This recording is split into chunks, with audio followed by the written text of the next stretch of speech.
All right. Good evening, everyone. Welcome to Ashburton Elementary's Quarantine and Virtual Instruction Town Hall. My name is Greg Mullenholz, and I am the principal here at Ashburton. I have spoken with many of you, some of you quite frequently over the last couple of days regarding the topics of this evening. I want to welcome you to this town hall. We'll talk about the format and structure, but I do want to point out that we do have interpretation services, American Sign Language. So if you do need that, you can pin interpreter Lisa Uskanga or Uskanja. Uskanga the first time? All right, we'll take it. You can pin her to the video if you need that interpretation services. This meeting is being recorded, and we'll share it with the community as well as the slide deck at the conclusion of the meeting this evening. So I want to go ahead and get us started. I know many of you have questions, and I hope that I'm able to answer those questions throughout the course of the evening. But our agenda tonight is to look at some updates and reminders regarding the approach at MCPS and at Ashburton around mitigation strategies, reporting positive cases, and monitoring the overall health and welfare of our community. I'm going to spend some time clarifying some of the changes that have been made recently around who quarantines, when they quarantine, and for how long they quarantine. We'll also speak to what happens while they're in quarantine and how they will access virtual instruction. That's when we'll talk about MCPS Quarantine TV, which did launch today. I know that some of the parents in the chat had an experience with it today. And then we're going to talk about something that's been in the news quite frequently recently. And within just the last few minutes, you saw the outcome of a process that MCPS has developed for the possibility of shifting to virtual learning. I will share in advance of that. Ashburton is not on the list of the 16 schools who will be switching over to virtual learning come this Thursday, January the 20th. So no need to worry about that. We are still here. We are still in person, and I want to highlight some of the reasons that we are that way. And then what we'll do is, along the way, I've got some community submitted questions that I want to provide some specific answers to. Thank you to those that provided those questions to me in advance of this meeting. And then we're going to get some moderated questions in the chat. So speaking of the chat, if you have questions throughout the evening, feel free to type them into the chat. Marilyn Santiago is here with us. She's our esteemed PTA president. She's going to moderate those questions at the end of the meeting. I've also got Melissa Sandler with us, our staff development teacher, who might field some questions about instructional services that are being provided. So again, if you have questions, feel free to type them into the chat. What we will do is I would ask maybe hold on to those questions until I get somewhat through the presentation so that you have some of the latest and greatest information before you ask that question. All right, so I shared this in our last town hall, which was about a month ago, almost to the day, where I wanted to remind everyone that every situation, each response, each case of COVID-19, every circumstance is unique. And it's driven by the guidance that's developed by the Maryland State Department of Health and the Montgomery County Department of Health and Human Services. The goal of all of the work that we're doing around mitigation, the goal of everything that we're doing with the community is to preserve in-person instruction for as many students as we possibly can. What I share with you tonight is the most up-to-date guidance. It is obviously something that does continue to change as the landscape shifts, and it will provide some clarity around the role of the Department of Health and MCPS. So what I'm providing to you is as of 6:30 on January the 18th, 2022. Things are always subject to change, but this is where the thinking in MCPS lies at this point. Ms. Uskanga, am I okay with my pacing? Okay, I just want to make sure. All right, you tell me what you need and I'll take care of it. All right, here we go. So first off, a huge shout out to the staff. Our teachers, our secretaries, our building service workers, our paraeducators, our substitutes have been phenomenal throughout all of this. We've been dealing with a lot of challenges as we've come back from the new year. We had some challenges that we actually headed into the winter break and then over the winter break, but our staff has responded. And I want to be transparent to say that our staff has responded and done so strongly, while many of them are facing struggles with COVID-19 personally or within their own family. So many of them have stepped up and really stepped in. Many of them are serving or performing in roles that they never had to in the past. It is all hands on deck. The long-running joke is that all of our job assignments right now are other duties as assigned. So I really want to shout out the staff here. They're doing a phenomenal job, and it's because of them that where we are right now. I also want to thank parents. Many of you have continued to follow the guidance of the Department of Health and Human Services. You have met the requests of MCPS in terms of completing that COVID-19 report form. You've contacted us when your child is ill or has symptoms of COVID-19 so that we can provide you guidance.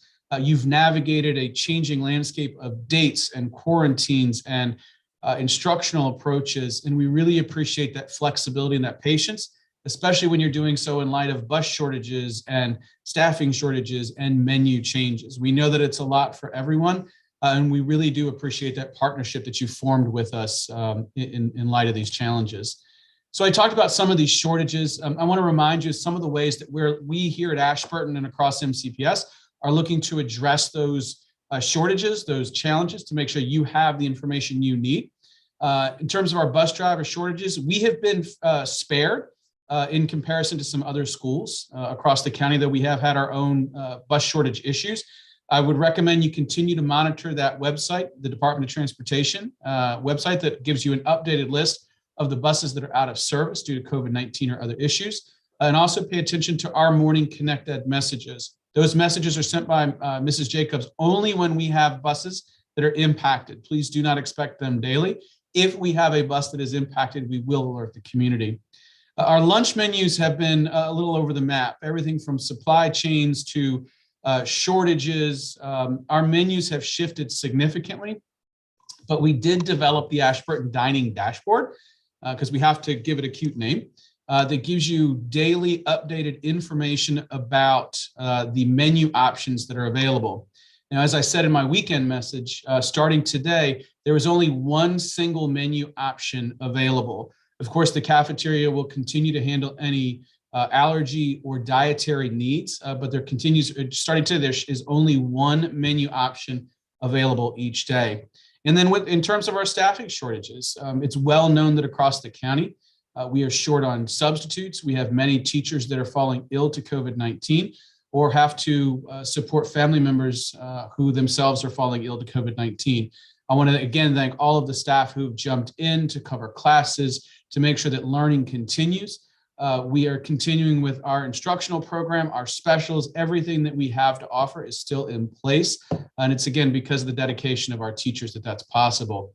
And then tonight, we'll also talk about, because of the rise in the number of cases countywide, how MCPS is accommodating the growing need for virtual learning, both for students who are directed to quarantine and for parents who, because of concerns about health and safety or for other reasons in their family, are requesting that their students have short-term interim access to that virtual learning.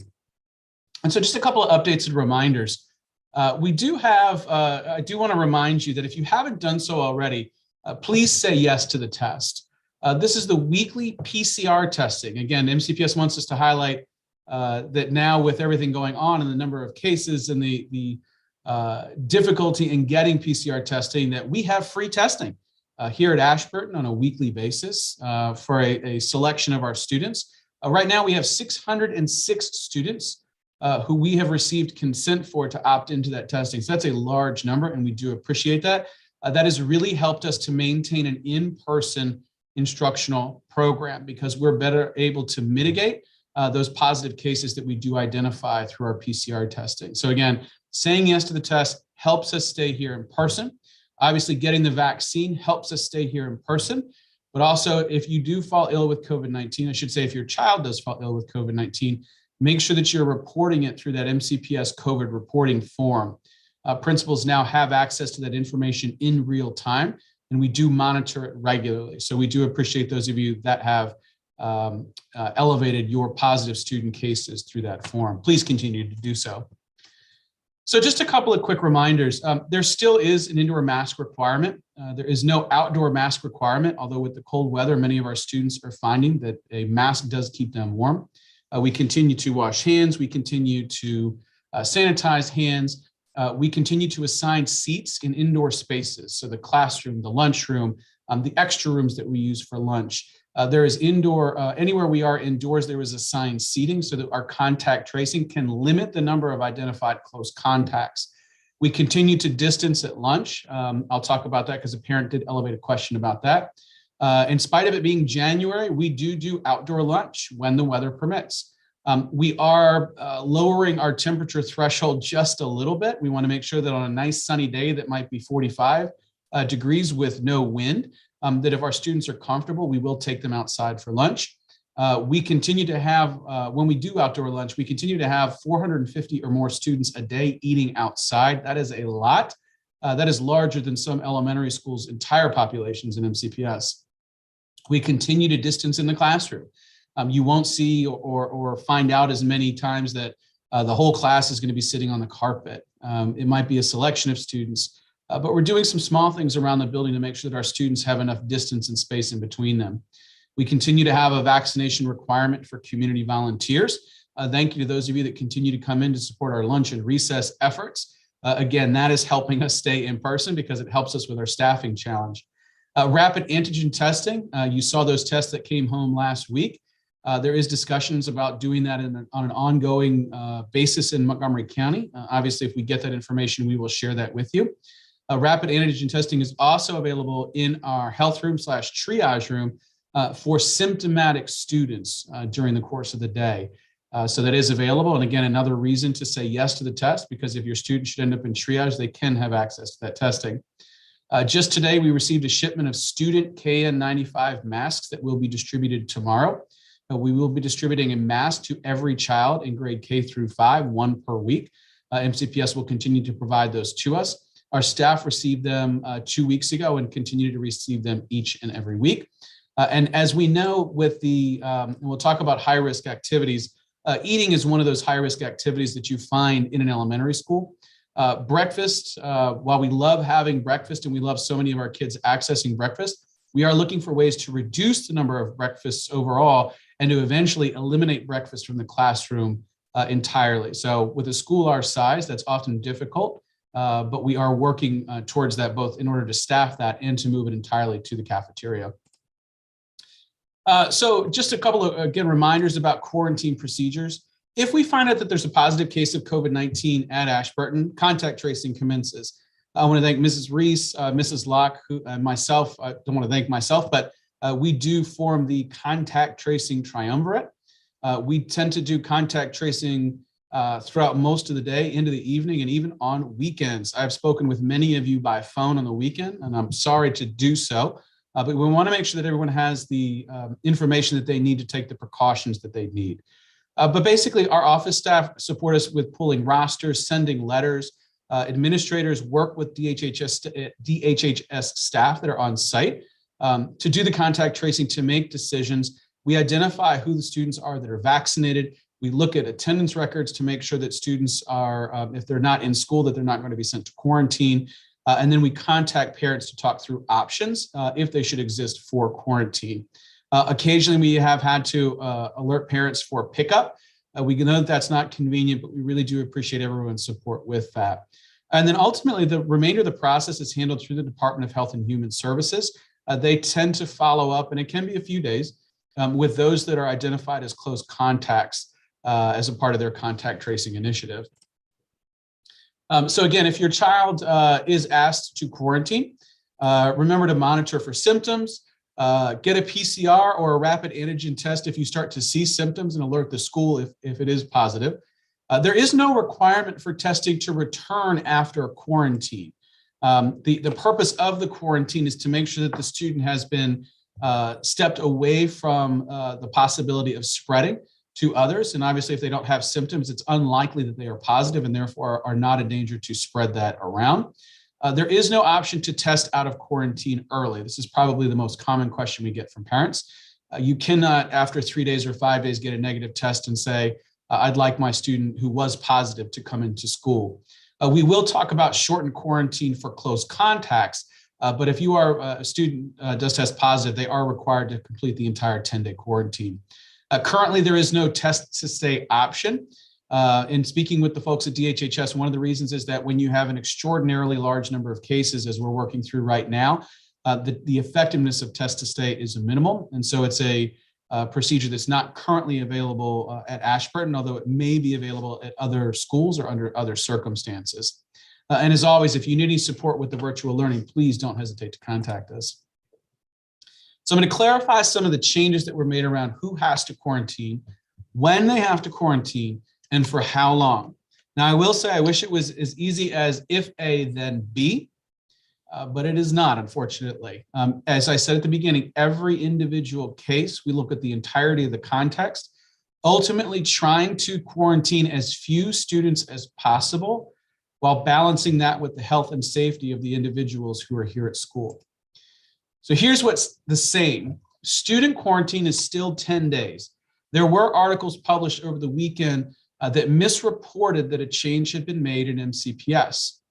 The article stated that the student positive COVID-19 quarantine, so those students who had tested positive, was reduced to 5 days. That was inaccurate, and we did confirm that with our contacts in MCPS. So positive students are still required to quarantine for 10 days. That is calendar days, not school days. The average quarantine is running, if it's a full quarantine, 6 to 8 days, unless there's school holidays or professional days in between there. The same goes for unvaccinated close contacts, except in certain circumstances that we'll talk about tonight. Now, what has changed is that the staff quarantine has been reduced to 5 days. Positive staff members are to quarantine for 5 days, and then they're reevaluated based on the presence of symptoms and the way that they're testing at that time.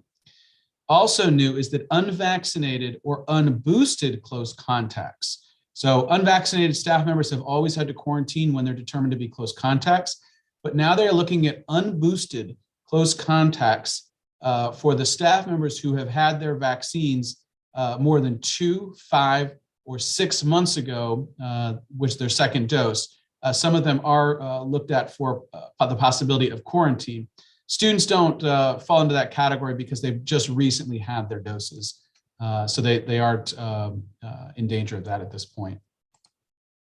So when we talk about what a close contact is, a close contact is an individual who is in proximity for a sustained period of time to someone who tests positive for COVID-19, typically during a high-risk activity.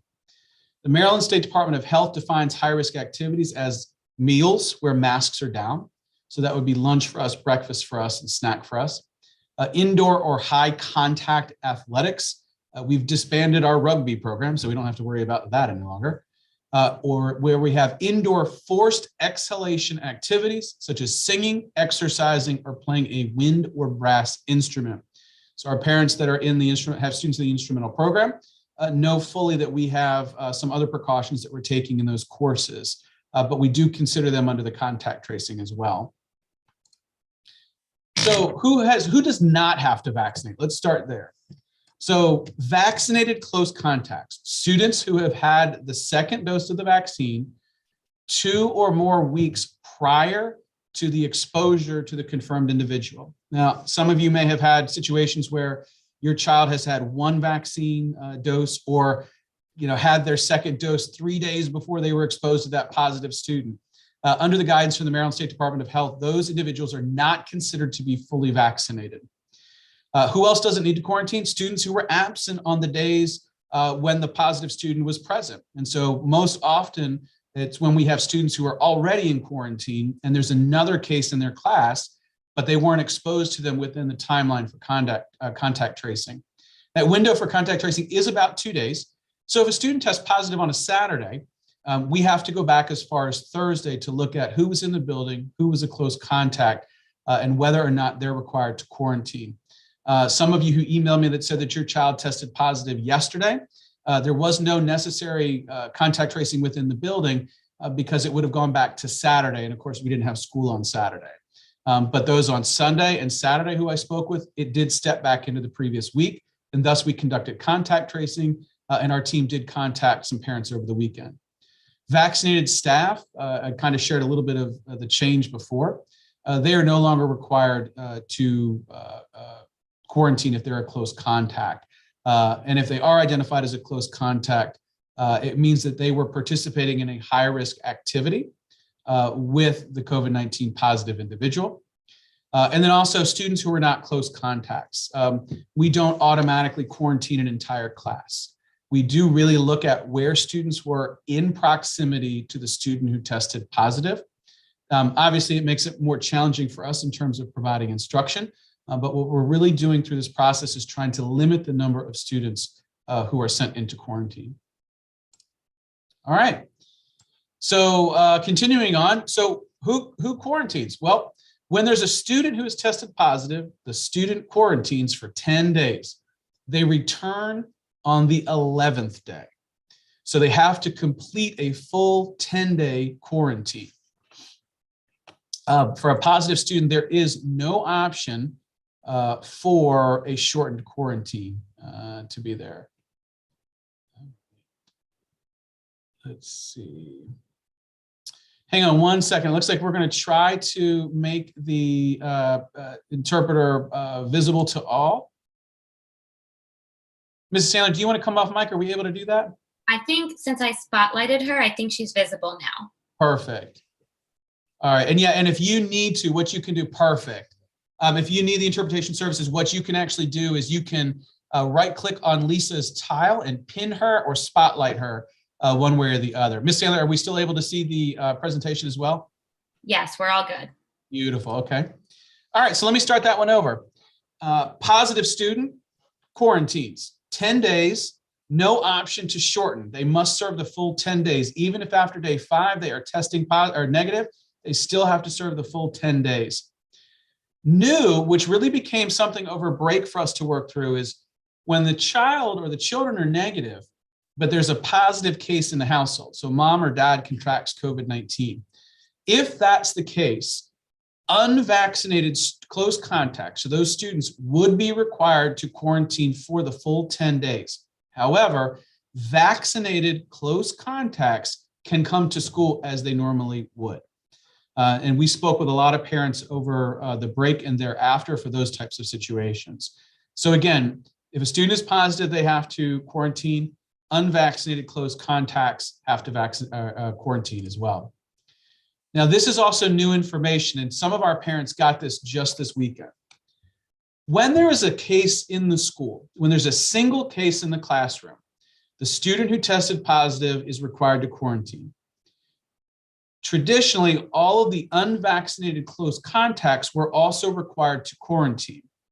However, the new guidance says that unvaccinated or partially vaccinated, so students who have one shot or both shots, but it wasn't 2 weeks prior to the exposure, they can avoid quarantine while there is that one single active case in the classroom.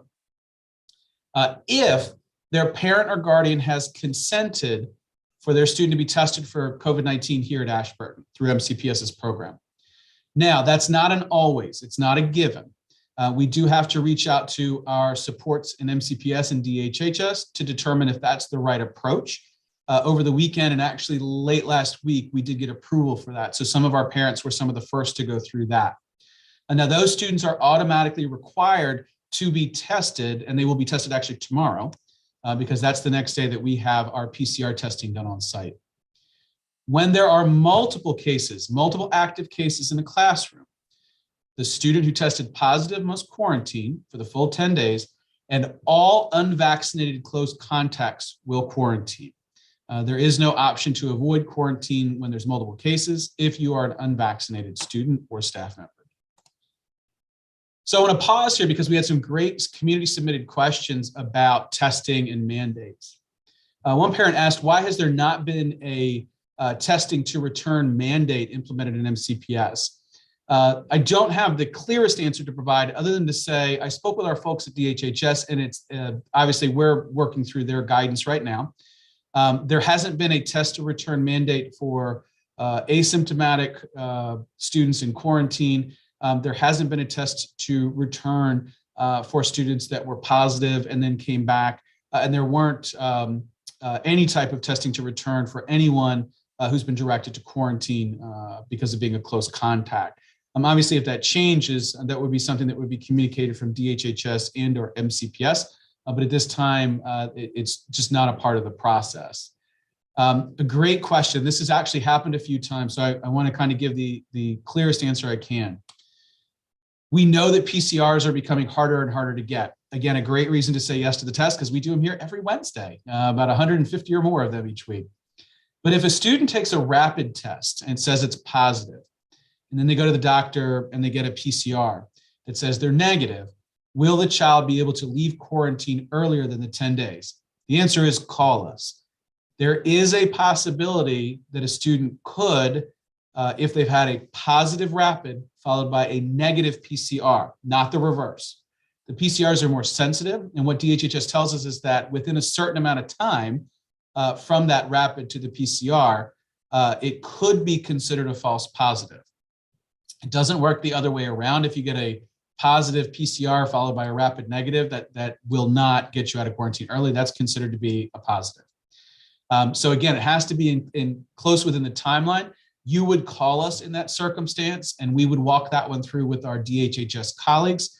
Whatever decision they make is the decision that we would go with. Another parent asked about requiring proof of vaccination.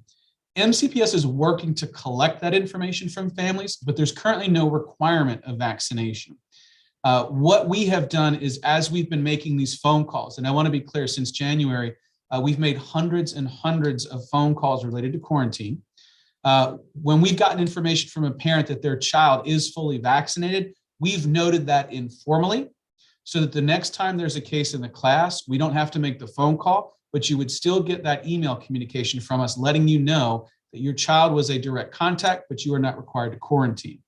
So we are keeping track of it informally. MCPS does have plans to eventually collect that information centrally. I got some great questions from the community about lunch and recess. So is daily outdoor lunch available for all students? It is not available for all students, but it is available for a lot of students. When the weather permits, again, as I shared earlier, we have 450 plus students that are going outside for lunch. We also utilize other indoor spaces to reduce the capacity of the cafeteria. A parent asked about breakfast in the classroom being eliminated. We are working towards that. In fact, over the last couple of weeks, we've made some pretty major shifts. Now, the providing of breakfast to all students definitely serves a purpose, and we are not going to eliminate access to breakfast. But we do know that there might have been some students that had breakfast at home and came in the door, and it was right there, and they just grabbed it and they took it off to class. And they may not have needed it, but they really wanted that omelet or that burrito wrap or the cinnamon bun. That tends to be the favorite. So they may not have needed it, but they took it, and then they ate it in the classroom, which then creates a high-risk activity, which does increase the chances that we could see a spread of COVID. So what we have done over the last couple of weeks is we've transitioned breakfast to being picked up only in the cafeteria. We're not trying to eliminate breakfast from students, but we want to make sure that if a student really wants that breakfast, they're going to take that extra 30-yard walk and pick the breakfast up. And right now they're taking it to their classroom. Eventually, what we're going to figure out is if enough breakfasts, if there's a certain number of breakfasts that are being picked up each day, and it's a number that we can fit safely into the cafeteria, and if we can staff it, we will transition breakfast entirely to the cafeteria. Right now, our numbers are too high to do that. So we are working on a process for how we can get that there. Obviously, we would still be responsible for contact tracing in the cafeteria during breakfast. So we're also working on a process there. Another parent asked about socially distancing during lunch. And the answer is we do that. And we have been doing that for quite some time. And that has really helped us reduce the number of students that are identified as close contacts. Those of you that may have been in our cafeteria prior to COVID know that a standard size cafeteria table used to hold 12 to 20 kids. Smaller kids fit more to a bench. The bigger kids, while they don't fit as many to the bench, they tend to squeeze up into each other because they want to sit next to so-and-so, or there's a conversation they want to have. We have limited that under the guidance of MCPS to 8 to 10 per table, depending upon if it's 8-foot table or a 10-foot table, with 2 to 3 feet of space in between each child. That has helped us to significantly reduce the number of students that are identified as close contacts. And we also hope to help slow the spread of COVID-19 during the lunch block. So I talked a couple of times about this shortened quarantine option. I want to explain what this means, but I want to clarify right away that it is only relevant to close contacts. If a child tests positive for COVID-19, they are not eligible for a shortened quarantine.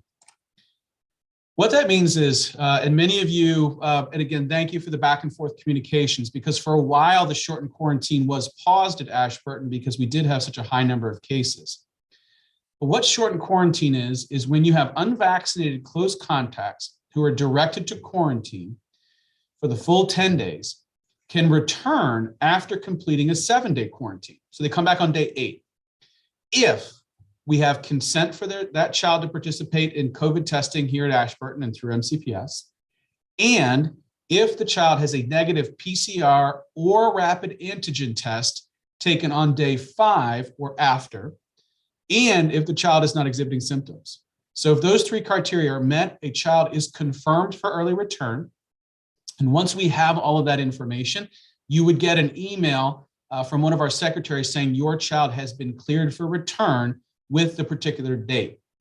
I want to be very clear. Parents should not send their children to school until they've received that email for the shortened quarantine.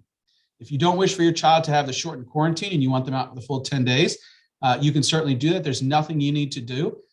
They will return on the date that's identified in the letter that's sent to you when the case is identified. So again, shortened quarantine, unvaccinated close contacts can return on day 8 if we have a negative PCR, consent for testing, and they are not exhibiting symptoms. And again, you would get a confirmation email once we have that information from you. It is, again, a reminder that shortened quarantine can be paused if we start to see a large increase in the number of cases in a particular classroom or school. And then again, any student who returns under shortened quarantine is tested on site with a PCR the very next time that it's available at Ashburton. As I said, some of our friends that returned today under shortened quarantine will be tested tomorrow. And that's why that consent for testing is a requirement. So many of you know that beginning today, as an outcome of the January 13th Board of Education meeting, MCPS has transitioned from virtual instruction that's either provided centrally or by a team of teachers at the local schools to what's now being called MCPS Core and TV. MCPS Core and TV is an asynchronous approach comprised of videos created by teachers from across the county. It is available to all students who are required to quarantine. It prioritizes the math and the literacy, and it is available in an asynchronous manner, meaning that we understand the impact it's having on families, and the work can be completed at a time that best suits the needs of that family. At that January 13th board meeting, MCPS also did share with the community that based on feedback from parents, they were extending the Core and TV opportunity to parents whose children may not have been directed to quarantine, but who, because of reasons in their household, concerns about health and safety due to COVID, could access this learning for a short period of time, during which those absences would be excused. So if a student is in Core and TV because they're directed to quarantine, they are marked as absent. They're marked as present. They're where they're supposed to be, doing what they're supposed to be doing. If a child is not directed to quarantine and is not in school, the county is allowing them to be marked as an excused absence while they access the Core and TV. It is not on a back and forth basis. So Monday, Wednesday, Friday, we're going to do virtual, and Tuesday, Thursday, we're in school. It is a consistent basis. And our student well-being team has been in contact with all of the families thus far that have requested this to make sure that they understand what the expectations are, to see if there's other supports that we can provide the family during these challenging times. If you would like to have that opportunity or to get more information, please email Mrs. Jacobs. She will then have someone from the student well-being team, which includes the principal, the assistant principal, our pupil personnel worker, our counselors, our school psychologist, and many others. Someone will reach out to you just to touch base. It's not a gatekeeping thing. It's not we're going to create barriers. We're just reaching out to find out how we can help. The Core and TV offer for families on a short-term basis has only been outlined until January the 31st. It's significant because that's the next board meeting where this will be discussed, at which point it could be extended. Again, we would take our direction from MCPS and the Board of Education at that time. Just a couple of other notes. about Quarantine TV, you want to make sure that you check your Parent View account for the email information on how to access it. Please remember, it is no longer on Zoom. It is asynchronous. It is available through the MyMCPS Classroom, also known as Canvas. And so the last thing I want to talk about tonight, and I'll do this briefly, and again, I want to reiterate, we are not one of the schools that is shifting to virtual this week, but I want to talk about what that process looks like.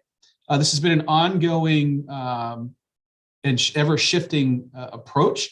Many of you will recall that there was a press conference, there was a red, green, yellow 5% threshold that was rolled out. There was some back and forth with the Maryland State Department of Health and Maryland State Department of Education that did alter that approach. And so here's where MCPS is now landing.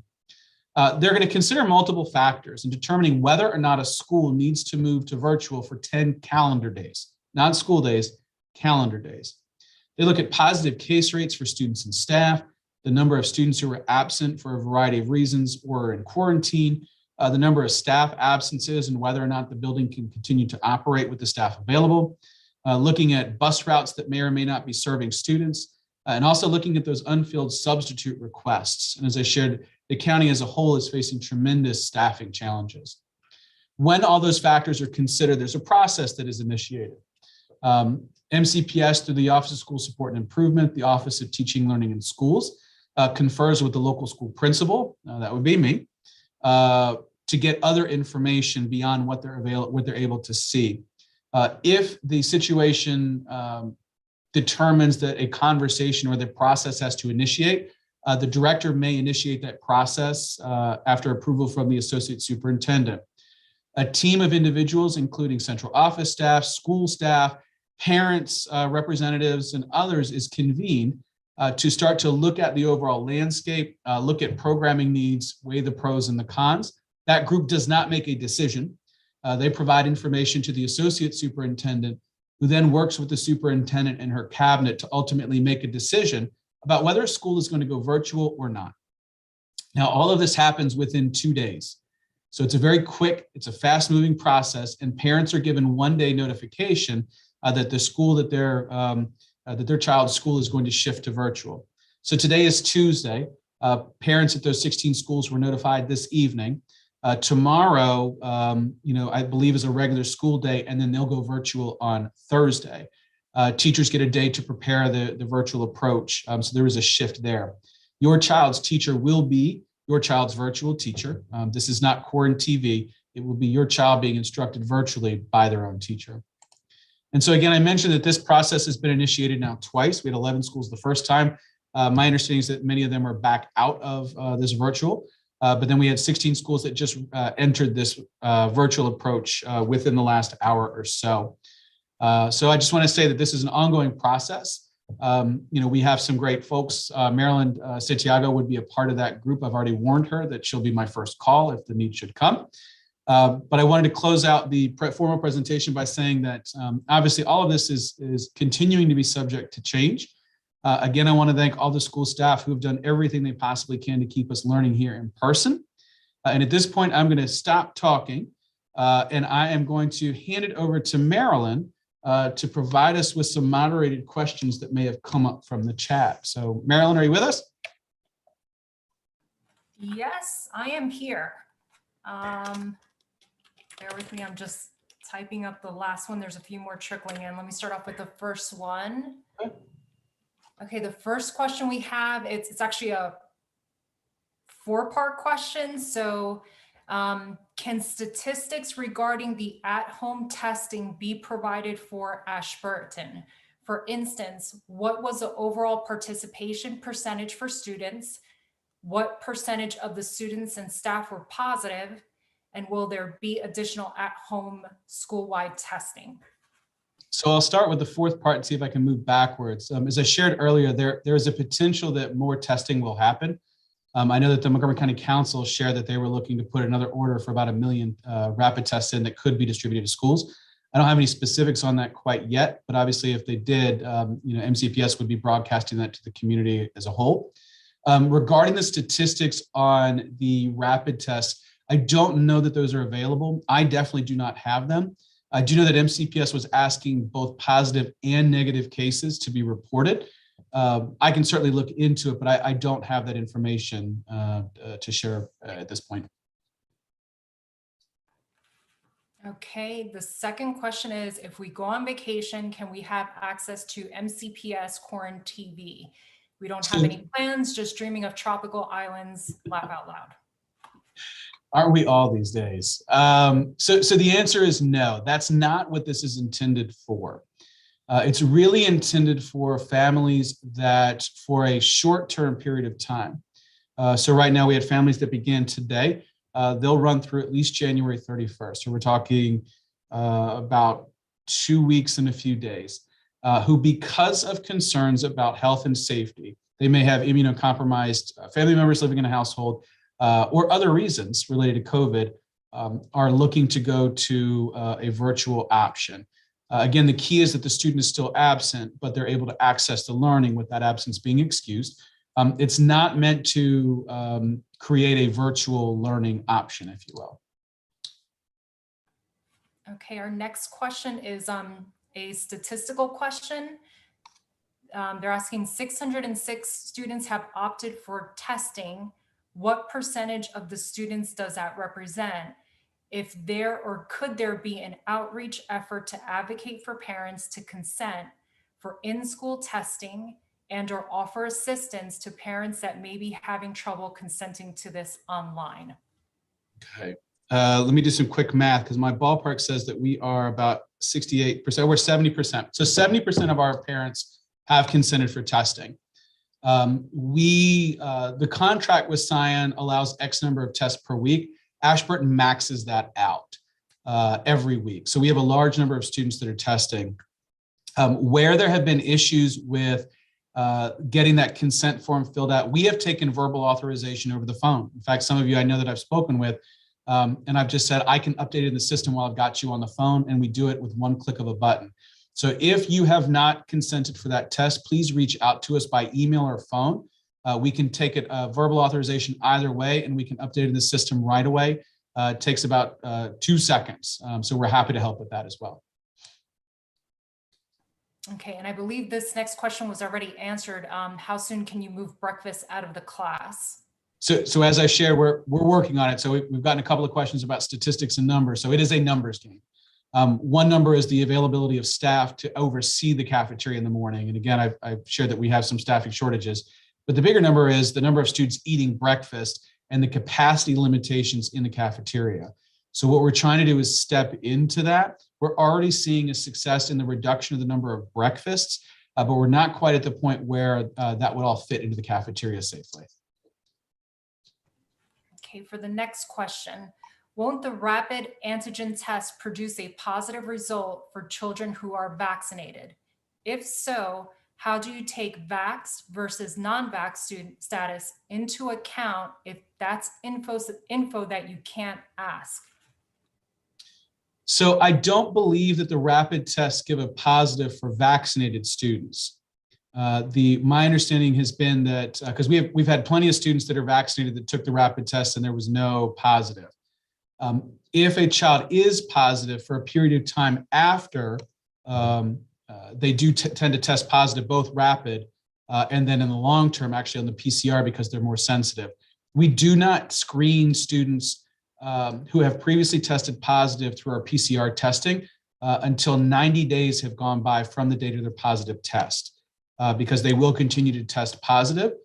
So there's nothing that we need to look at there. And also, if a child tests positive for COVID-19, they do not have to quarantine for a period of 90 days, unless, of course, they're developing symptoms. It doesn't matter if they're vaccinated or not. If they're considered to be a close contact, they are not required to quarantine for a period of 90 days following a positive test. Okay, next question. If students are required to have a lengthy list of vaccinations in order to attend school, why is the COVID vaccine not included among the list now that the vaccine has been fully approved by the CDC and FDA? So I wish I had the answer to that. In the long run, can I see that happening? Possibly. But it's something like the flu vaccine. As far as I know, there's no requirement to have a flu vaccine to attend school. Obviously, it's highly recommended. We want to make sure that our students have that because, again, it's one of these vaccines that does help to slow the spread, but it has not been required. A COVID-19 vaccine at this point in time is not required either. And so that's something that tends to get litigated. It tends to be handled through law and then through policy. And once implemented, that's where we take it from. Okay. If a student is home-based, can a parent come by to pick up the weekly KN95 masks being distributed by the county? Or are these solely for students who are in person? Thank you for everything you are doing. So I'll start at the end. Thank you for everything you're doing. So really the intent of these masks is for use in the school. So we do want to prioritize the students that are in the school, but if you have questions or specific needs, feel free to reach out to us. If your child is in quarantine or if they are ill or absent, they will get it when they return. And they'll continue to get it each and every week that they're here in the building. But really the primary function of those masks is for use in the building. Does close contact tracing include RDCA? So RDCA does their own contact tracing. They handle it separately. We do not go out and then contact trace with RDCA. As a part of the process with DHHS, they can be notified of a positive test that does occur there. But I don't walk in and ask them to give me their information because they are a separate entity, although bound by very similar guidance. So the answer to that is no. But what I will say is that quarantine does extend to RDCA.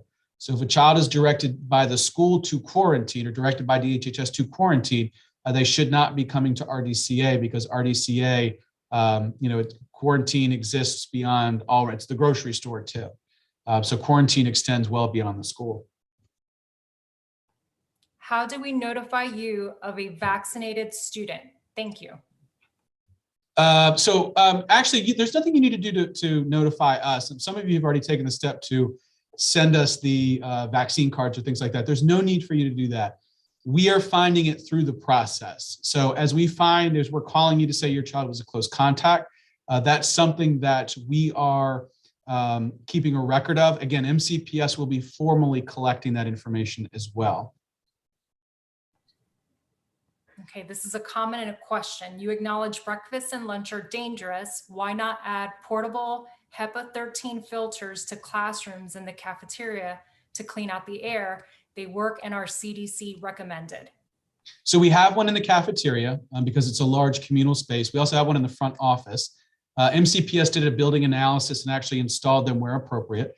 We don't include them in classrooms because some of them, and this may seem counterintuitive, but some of them actually cause issues with the HVAC system. So they make the HVAC systems work less efficiently or less effectively. What I can say about our HVAC system is we had a brand new system installed just a few months ago. And it was a huge undertaking, it was a huge project. It's a fresh air system. So it actually cycles fresh air in and out of the units. So it is something that's actually pretty advantageous to us. The other thing is that MCPS is responsible for installing the equipment that's needed. But again, they've looked at all the building sites and services and they've been able to install equipment as it's needed and where it's needed. Okay, for this question, same rules for fully vaxxed and unvaxxed kids. And I believe they were asking this question, Mr. Mullenholz, when you were talking about students who are deemed to be close contact and have to quarantine. And if the student who tested positive for COVID, if they test negative on day 5, as far as those close contacts returning back to school. Yeah, so let me see if I can, I'll kind of repeat this in one breath. If a child tests positive for COVID-19, they have to quarantine for 10 days, no option to come back early. They are serving the full 10 days. If a child is a close contact who's unvaccinated and they're directed to quarantine, they have an option to shorten that quarantine. They can come back on day 8 if they meet those 3 criteria, which is consent for testing, negative PCR or rapid on day 5 or after, and no symptoms. Vaccinated students will not be required to quarantine. So if your child is fully vaccinated, they will not be quarantining if they're determined to be a close contact, but you will still be notified and you'll still get a letter for that. And I believe you just answered the next question, which was, can you please say something about children who are fully vaccinated? I am assuming there will be no need to quarantine, but it will be helpful to hear that. Yes, so I'll repeat it again. If you are fully vaccinated That means the child is 2 weeks past the second dose on the day that they're exposed. So typically when we make that call, we ask, what was the date of the second dose? And so if the date of the second dose was 2 weeks or more from the date of exposure, that child is considered by the Maryland State Department of Health and the CDC to be fully vaccinated. And they, at that point, do not have to quarantine, unless, of course, they're showing symptoms or they themselves should test positive, then they'll be required to quarantine. All right, for the next question, can a student who is on IIS status participate in quarantine TV sessions? So we have had a conversation or two with some families that are impacted by that. I would say if you have questions, feel free to reach out to us. I believe the short answer is yes, but that does not take away the necessity for interim instructional services. How many days can a student use quarantine TV if you want to elect it, meaning a student who is not a close contact and not being required to quarantine? So this is a good question. There's no cap or quota on this. This is why we engage the student well-being team in a conversation with the family to really talk about if there are other things that we can do. And I think the example I'll give is that our student well-being team reached out to a family today, and the discussion really centered around some of the mitigation strategies, the use of KN95 masks. And the parent, I believe, was then comfortable enough to say, you know what, I'm going to stick with in person for right now. But if the parent has said, no, I want to stay virtual, they can absolutely have access to the quarantine TV. Right now, the Board of Education and MCPS have only extended that offer to families who elect to do it through January 31st, at which time it will be reevaluated at the next board meeting, and decisions will be made about that at that point. So it could be extended. They could say, you know what, we're going to limit it to only those required in quarantine, or they may offer some other guidance at that point. Now that we are not receiving school-wide COVID case emails, where does Ashburton stand in terms of cases school-wide? So this is a good question too, because parents loved getting my community letters, I guess, what we called letter DNF. And there were a lot of them for a period of time. Our cases pretty much followed suit with MCPS through the winter break. I think we got a head start on some of the other schools because we had a lot of cases that came prior to the winter break. We saw a peak in the days leading up to our return from school. And that did peak a little bit after that first week. So our cases have started to come down. I believe we're a little bit lower than some other schools, but given that we're such a large population of students, we are still seeing a large number of cases overall. How will one alternative lunch serve the students with varying food sensitivities? So it's no different than it has been. That is, if a student has a food sensitivity, a dietary or other need, our cafeteria manager has already worked with the family and is well prepared for that. What we're trying to eliminate is students making the dietary version of the meal the next option, right? So they don't like the choice that was today, so they want to go with the other option that's available for students who need it. At the beginning, we opted for in-person class. Since the COVID cases are hiking, I am concerned now. At some time, is there any more chance to rethink about our earlier selection and switch back to virtual learning? So this year, there was no option to choose virtual or in person. That was done last spring. And that did not carry over. The expectation was that you had the option to apply to the Montgomery Virtual Academy, which you still can do. There is a waiting list for it. That information is available on the MCPS website, or you can contact Mrs. Lynch and she can help you through that. But the priority was to have students here in person. Many of the steps taken at the state level and at the local level have prioritized that in-person instruction. Can you share any metrics as to how Ashburton is currently doing, meaning percentage of staff with COVID, percentage of students with COVID, and percentage of students vaccinated? I don't know if I have the percentage of. I can give you some rough numbers. I think we peaked last week. We had about 180 kids in quarantine. We're at a third or less of that right now, because we had large numbers of them happening around the same time, and those students have transitioned or are transitioning back to school. On average, in terms of staff, to be transparent here, we're anywhere between 10 and 12 staff members short on a daily basis without coverage. We've received some support from central office in terms of additional folks coming out to help us teach. We're trying everything we can to get substitute teachers in, but I believe that that's par for the course. I do know that some of the schools, and probably some of those schools that transition to virtual or will transition to virtual this Thursday, have numbers that are much higher than us. So I think we've gotten our cases pretty spread out, where others may be maybe posted elsewhere. And I know Mr. Mullenholz, you already answered this question, but they're asking, will students be receiving KN95s? Yeah, tomorrow actually. So the child size, so there's a smaller size, will be distributed to grades K, 1, 2, and 3. And the adult sizes will be distributed to grades 4 and 5. That's at the direction of MCPS. They came in boxes today, and we'll begin our distribution. Actually, it's prepped for distribution, so it'll go out tomorrow to students. Thanks to all staff for all they are doing to keep kids safe. My question is, why has the community communication letters letting families know about positive cases have stopped? Will they be resumed?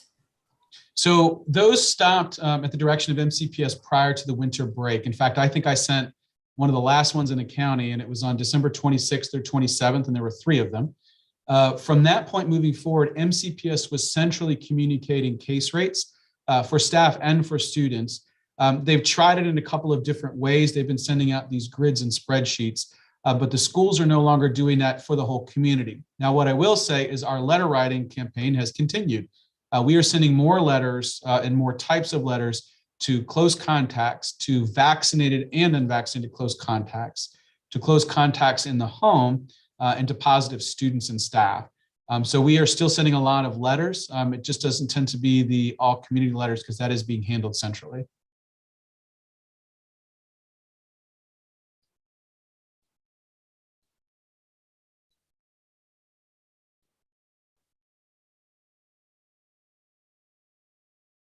We may have lost Marilyn, but I think I just saw one pop up. Sorry, Oh, go ahead. I forgot to unmute myself. When in quarantine and watching the videos, who does my child contact when they have questions? It's hard enough when there is a teacher, but what do they do when there is no teacher? So if the question is about content, right now there is no central person to contact. What we're working through, and Mrs. Sandler, who's here with us tonight, has actually put together an FAQ that we have in draft form that we're going to provide to parents in terms of technical support. But right now, I don't believe that there is a central teacher. Again, Quarantine TV is intended to be a short-term approach, and our students will be able to get right back into the mix of things when they return. And you'll find that some of the instruction for Quarantine TV might be a little bit behind the class, so it may be a little bit of a review, or it might be right on where the students are. For those students receiving special education services or other interventions, how are those supports provided if those students are isolated, if positive, or quarantined with asynchronous learning? So I'd say the answer to that is reach out to your child's case manager for specifics on that. There may be opportunities to still engage with them virtually. But again, this guidance does come from MCPS. So we've asked about that question in particular. And I know that that's something that's evolving as we get into this. Because again, today was day 1. If a student has testing anxiety, but is comfortable self-administering the tests, can the testing protocol accommodate that?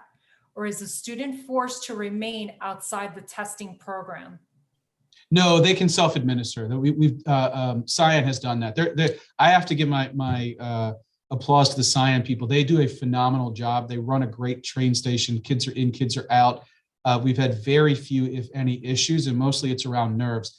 kids take it the first time and they are ready to go the second time around. Are all the drivers and staff close to our kids from time to time tested? Thanks. So I don't know about testing. Typically, we're only testing, like I'm around children all day, but I'm not regularly testing unless I have symptoms or if I've been in close contact with someone, just the same as anyone else would. I know that MCPS shared data at the January 13th board meeting that 95.1% of all staff are fully vaccinated. So that's a tremendous number. I think another 3.5% have an exemption, and 1% or less have not attested yet. So they're working with those employees to get the information. So it's a significant number of people that are fully vaccinated. Testing occurs for staff if they've been considered to be a close contact, or if it's done through some of the rapid or some of the other testing that's done along the way.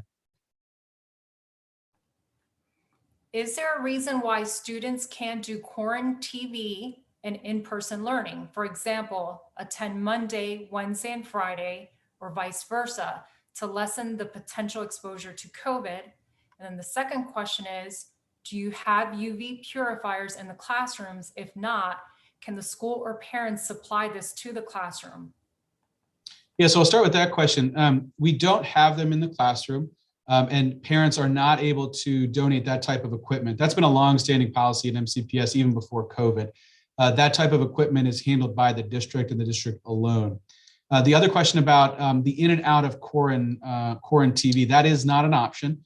Again, the purpose of the Quarren TV is for students who are directed to quarantine for a good period of time, or for whose parents do not feel comfortable because of health and safety concerns sending them to school at the current time. So the indication would be if you're in and out, you are actually at a level of comfort with coming to the in-person school, so you should be coming to school in person.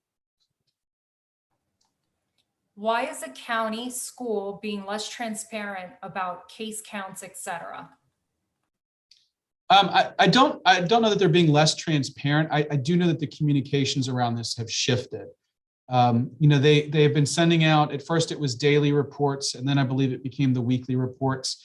So it's not that they're being any less transparent. I know that the parent community has expressed some anxieties around not having, that immediate letter in their inbox. But MCPS, because of the rising number of cases, rather than sending out, 26 letters a day, has decided to do it centrally and in a singular format. So I don't know that it's necessarily being less transparent. I think it's just changing of the format, the way that they're communicating it.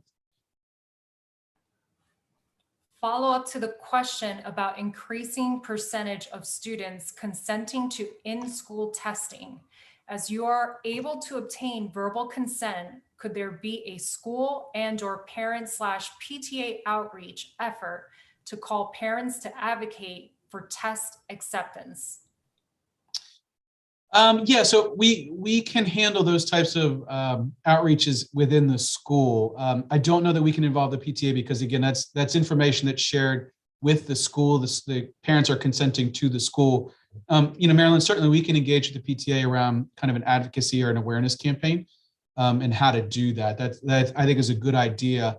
And again, I appreciate that the more than 70% of parents who have already provided their consent. This is more of a statement than a question, but I do want to read it. Can we clear up a few factual inaccuracies included in some questions? COVID vaccination does not cause a positive rapid test. A COVID infection results in a positive rapid test. Also, COVID vaccines have not yet been fully approved for children under age of 12. They're still under an emergency use authorization. And this individual said that they're happy to send references after the meeting. Yeah, so I want to be clear. What I'm sharing with you is the guidance and the information that I've been provided with DHHS. I don't believe I said anything about the approval status of the vaccinations. Again, what I did say was that this is something that is not currently required in MCPS, and it could very well be for those reasons. We have not had. I could tell you right now that my two children are fully vaccinated and have taken rapid tests pretty much weekly for the last few months and have never tested positive. So I don't believe that the rapid tests themselves would appear positive if an individual is vaccinated, unless they actually do have COVID. And I can't remember the other one, but yeah, happy to connect with any parent that has questions about that. And if I can't answer the question, I can certainly direct you to the person that can. I get that kids are sitting in the hallway until teacher comes to the classroom in the morning. Can we avoid this and allow students to enter the classroom? So the time that they're in the hallway is short-lived. It's not a high-risk activity. And that's actually to help us safely enter the building and get our students to class on time. Again, the masks are on. They're only near each other for a brief period of time. A higher risk activity would be recess in general. So again, that's something that we've definitely taken a look at. But in order to get our kids in and out of the building safely, that's an approach that we've taken. So Marilyn, I'm conscious of the fact that it's about 7:35. How about we do about another 10 minutes? I'm happy to hang on. Okay. These are great questions, by the way. This is a student question. Do we have to wear the school issued KN95 mask? If my cloth mask includes a KN95 filter, can I wear it in school? Yeah, so this is a great question. Actually, a parent asked this exact question of me last week about the staff requirement to wear these masks. There is no requirement to wear a KN95 mask. They're being made available to students. They will be given to all students, but students are not required to wear them. One of the most important things about any mask is that it fits correctly, that it's comfortable to wear, that it's breathable. While KN95 masks, certainly have proven, especially in the last couple of weeks, to help slow the spread, it is not a requirement for students to wear those masks. So your student may continue to wear the mask that you send them with, but MCPS is providing this to families as an option or an alternative. For students that are bus riders, are they notified if they had exposure to someone that has COVID? Yes, but right now it would be a rare set of circumstances based on the brevity of the rides themselves, the fact that the windows are down, tends to be down even in the colder weather, and the fact that students actually aren't really in that close proximity except to their seatmate. But if we did find that that was the case, we would work with the Department of Transportation, and those families would be notified as well. Are you no longer sending out emails to all Ashburton parents when there is a student who tests positive for COVID? Yeah, so as I said before, those community letters, MCPS did put a stop to those. I think just because the rise in number of cases, we were filling up people's inboxes. MCPS took control of that centrally and has been reporting cases out. That's why it's really important that families do report positive cases to that MCPS COVID reporting form. How can parents find Ashburton's data on the factors that may impact the decision to go virtual, i.e. student absent 3-day averages, etc.? I don't believe that information is publicly available. You can still go to the COVID-19 dashboard and get some information about staff, student active cases. Will you give out the test kits every week for the students to test at home? So as I shared earlier, there's a possibility that will happen. That's a decision that's going to be made by MCPS in conjunction with the Montgomery County government, the Department of Health and Human Services. Can you provide statistics for the percentage of students fully vaccinated school-wide and by grade? No, I cannot. One is I don't have access to that information. As I shared, MCPS is going to be centrally collecting that information. But I don't know in terms of privacy and others' rights what that would look like. But at this time, I don't have that information. We have been collecting that informally just to help us in terms of facilitating more efficient contact tracing procedures. Will MCPS start sharing daily case counts again? So I believe their intent was to shift to a weekly model. I believe the last round came out was just last week. In fact, I can't remember if I got that it was the community email, and it had like the week of, and it had a week's total in it. I believe that's the new approach, but I can get clarity on that and share that with the community. What is the current status in Ashburton? The current status, we are in person 5 days a week, 9 a.m. to 3:25 p.m. Is the alternative lunch going to be posted on the dashboard? It's not currently. Thank you. No, and it never was before. So I want to be clear. There was always a regular choice, an alternate choice, and then there were meals that when we knew about dietary or other needs, our cafeteria manager handled separately. What MCPS has eliminated is that alternate choice. So there is the one regular choice, and as we get that information, we do post it to the Ashburton Dining Dashboard. Students will continue, who have always had access, to specialized meals for dietary or other reasons. It's not an a la carte type thing. This is something that's been documented, and they do work through with the cafeteria manager on those meals. So again, what MCPS has eliminated is the alternate choice that all students could pick, a regular or an alternate. It has been eliminated, and that went into effect today. Are we still planning to have the class winter celebrations with the room parent and celebration lead coming into school to volunteer? Yes, we are. And again, what we're trying to do is make sure that with all the health and safety protocols in mind, that we continue to have school. We want to, at every possible juncture, when it's safe to do so, have those regular celebrations, those regular events. So we fully intend in February to have those classroom celebrations. Again, one of the changes that we made to this was that we were only having the room parent and the celebration lead for that particular event coming into the building. They are still required to be vaccinated. So that is going to continue.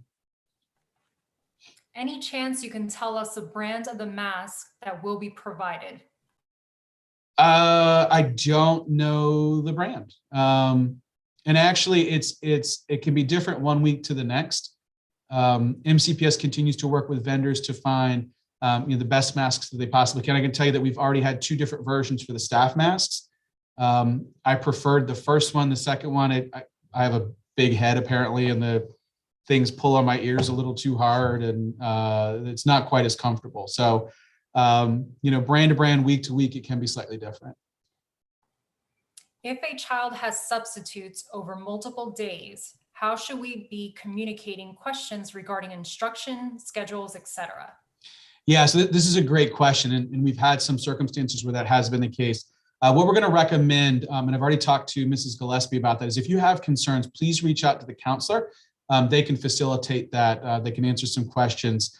And again, what we try to do is, as quickly as possible, find more permanent solutions for those substitute issues. But again, we're, facing challenges there. I know that some 4th graders probably went home and let their parents know that Mr. Mullenholz tried to teach the literacy lesson the other day and had to be saved by Mrs. Weaver. So it is all hands on deck these days. Could Ashburton email families a link to the MCPS webpage that lists the daily COVID case counts by school?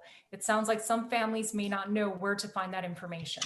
Yeah, so what I could do is, including the recording to this meeting, the slides, things like that, I can provide a direct link. Most of that is available on the MCPS COVID-19 page. I know that there's sometimes it's hard to find because there's so much stuff on there right now. So I can send out some specifics as well. And also on the ashburnpta.org website, on our new advocacy page, we do have a link to the MCPS COVID-19 dashboard, as well as some other information that we're advocating on, so you can find it there. Do they test the kids every week? I approved my daughter for tests, but I only have received twice the results since the testing began. Yeah, so we do not test all 606 students a week. Cyan is the contractor, and they do have a contract in place. We tend to test, 150 or more students per week. So your student is getting tested about every 3 to 4 weeks. Sometimes we get guidance from DHHS or MCPS that we may want to spotlight particular classes or particular grade levels if we're starting to see evidence of high case numbers there, so that we can get a more accurate picture of what it looks like. But it's not an every week thing. And then that varies from school to school what the approach is. But we tend to have a different group of students rotating through each week, and sometimes back to back, sometimes every other week, just depending upon what the circumstances are. So this question kind of piggybacks on what you just answered. To be clear, you only have 150 kids tested per week, right? Out of about 900 students? Yes, but it's about 150 or more per week.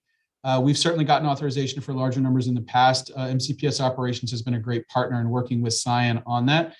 So it's about a quarter or more of all the students that we have tested or have consent for testing for each week. How many KN95 masks will each student receive? Will there be enough to wear a clean mask each day? So they'll get one per week. It's in the same allotment that the staff get. But the research shows that you can wear a KN95 mask, more than once per week. There are ways that you can store it to keep it clean. So we'll send out information about that as well. Is there a way to find out the grade level of the positive cases at Ashburton? We no longer get this information now that cases are reported centrally on the MCPS COVID dashboard. We only know the number of staff and the number of students on a given day, but not grade level. Yeah, at this point, MCPS is not publishing it by grade level. I don't have the authority to provide that information. MCPS is providing positive cases for staff and students, as I think, as you just mentioned, and that information is available through the COVID-19 dashboard as well. When contact tracing, are you taking into account students that switch classes? As an example, 4th and 5th graders who switch classrooms for reading and math.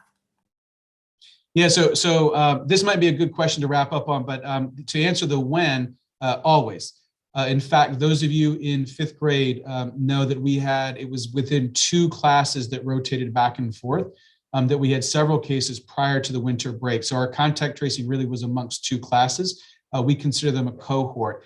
Every time, I want to be clear about how contact tracing works. Every time we have a case that we're contact tracing, an administrator physically walks the path of the student. We look at where the student who's positive was seated, who were the classmates closest, were meals consumed, what was their schedule. I think I shared in the last town hall the old Family Circus cartoon with Billy moving all around the neighborhood to get from the bus to the front door. It's very much like that. We follow the student throughout the course of their day over the number of days that they were present and considered to be positive. So yes, we do consider all factors, including what special they had, where they sat at the lunch table, whether or not they had breakfast, who they were seated closest to.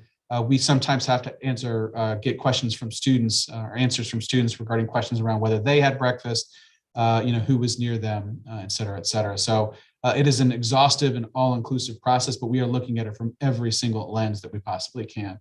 I think I even shared with some parents in one case, I reviewed some security camera footage to determine a particular student and what their path was during a particular part of the day. So it does get down to a very fine grain of sand. So Marilyn, I want to make sure that I honor the time here. I think we've answered a ton of questions. I'm happy to answer more. And maybe what I can do is send out a feedback form that includes some opportunities for parents to ask further questions. I'll also send out the video of this along with the slides as well, so that it is available to the community. I'll look at the KN95 mask, keeping it clean and how they're distributed. And then I'm also going to be looking to send out the links to the specific COVID information that MCPS is making available to parents. I'll include that in my email as well. Marilyn, is there anything else you can remember that I should be sending out to parents? No, just one individual made a comment. The federal government is now providing antigen test kits free of charge to everyone. The site went live today, which is www.usps.com/COVID test. So I think that'd be helpful for our community too. Yeah, and I think that was a day earlier than expected too. So yeah, we can. It's not a bad idea. We can send that out as well because we want to make sure that everybody has exactly what they need. I stood in line at the library this weekend to pick up some rapid tests. I know that Montgomery County government is doing everything they possibly can to put these tests in the hands of people. So I want to make sure that we can provide that to the community as well. In fact, I probably should also send out that information about how you can get tests at the libraries because it's a pretty much everyday thing now at libraries across the county. So we can certainly provide that as well. All right, so I want to thank everyone for being here this evening. Lisa, I want to thank you for your interpretation services. You did a phenomenal job keeping up with me, I think. I know I didn't make it easy on you, but I did appreciate the support here.